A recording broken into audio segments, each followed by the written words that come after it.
The Dharma initiative called They Want Their Jumpsuits Back.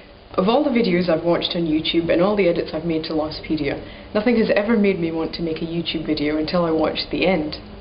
It was so breathtakingly phenomenal that I had to express myself on a larger scale than usual. The unsolved mysteries. I think in any given day there are a ton of existential questions that you can ask yourself. What came first, the chicken or the egg? Lame, I know.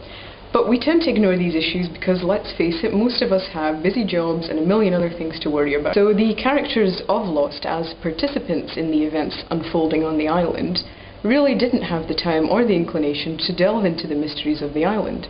The show was about science versus faith, and the thing that concluded the show was faith, not science, not the mysterious properties of the island. Before time travel was introduced on the island, I remember having a discussion with my neighbour.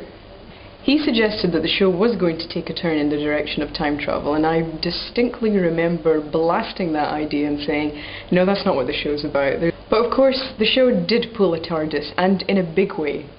Half the cast ended up in the Dharma initiative. Apollo bar, anyone? So I guess this was the producer's way of padding out the show by adding ultimately irrelevant story twists. Because essentially, the time travel didn't really matter. It was more like a blip, or even a glitch in the matrix of sorts.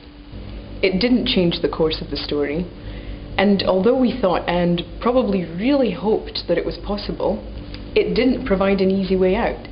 It didn't facilitate a do-over.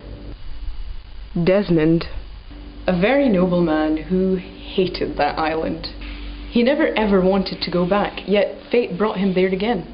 Desmond needed to push the button every 108 minutes so that one day he would fail to push that button so that flight Oceanic 815 would crash onto that island, bringing him and everyone else together. They formed their bonds and their collective efforts helped to save the island. You could even say that it was their collective purpose in this lifetime to save the island before moving into the next one. I think when he stepped into the Flash Sideways, he thought that that was an alternate reality. I don't think he knew it was the end, and I don't think that he was conscious of that reality or of the actions of Desmond, or Flash Sideways Desmond, in that reality. I think he only really stepped into the Flash Sideways in the scenes that we saw, basically long enough for him to realise that ultimately he'll always find Penny. So I think that Flash Sideways Desmond had been awakened, or however you want to describe it, long in advance of Island Desmond swapping consciousnesses with him. Evidence of this is how Boone brought Shannon back from Australia knowing that he needed for her to be awakened. And this was obviously before Oceanic Flight 815, where Desmond swapped consciousnesses with other Desmond. Also, this leads me to believe that in Flashes Before Your Eyes, when Eloise told him that he needed to go to the island, that world that he was in wasn't the past. It was actually a similar Flash Sideways that Eloise was entirely aware of. The same sort of Flash Sideways that she didn't want disrupted because she didn't want to lose her son again. Eloise knew that whatever happened, happened. She knew that she killed her son and that she was living in a fantasy world where he still existed. But she wanted to live her whole life again in that world, so she had to get Desmond out of there. And essentially, I think that's something that Ben still needed to reconcile, or something that he also wanted to pursue, just so he could have his time again with Alex and make amends with Rousseau. I mean, that was pretty shitty, stealing her baby and leaving her out there in the woods to go insane. Kate. Like many people, I really didn't like her to start with. What with the whole making her way around the group thing. But in season 4, I really grew to love Kate too. She took on the responsibility of being Aaron's mum. Whether that was something that she needed to do or not, she still did it. This was the turning point, because this was the point where she stopped running and stopped being old Kate. She took on that responsibility and she did a really good job.